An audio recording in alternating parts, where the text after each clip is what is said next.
පරිවාසයට දාපු පියුමිගේ පුතාට තවත් නඩුවක්. මොනවද මේ වෙන්නේ?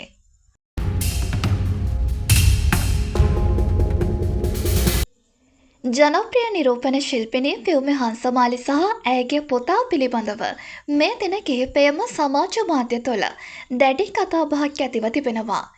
ඊට හේතුව වූයේ රාජකිරියේ ඇති වූ ගැටුම් අවස්ථාවේ පියුමි හංසමාලිගේ පුතාට එහි සිටීම හේතුවෙන්.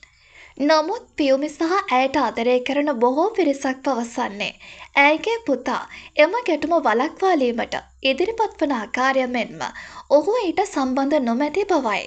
කෙසේ නමුත් අධිකරණ නියෝගයක් මත මේ වන විට ඔහුව පරිවාස භාරයට ලක් කිරීමට කටයුතු කර තිබෙනවා. කෙසේ නමුත් බොහෝ පිරිසක් පියුමි හංසමාලිගේ පුතා පිළිබඳව දැඩි අනුකම්පාවකින් කතා කළත් එම සියල්ල උඩු යටිකුරු කරමින් ඔහුගේ තවත් වීඩියෝවක් සමාජ මාධ්‍ය තුළට එක් වී තිබෙනවා. එහි ඇත්තේ ඔහු විසින් කෑගසමින් පරුෂ වචනයෙන් බැනවදිමින් හෙල්මටයකින් එක් පුද්ගලයෙකුට පහර දෙන ආකාරයයි.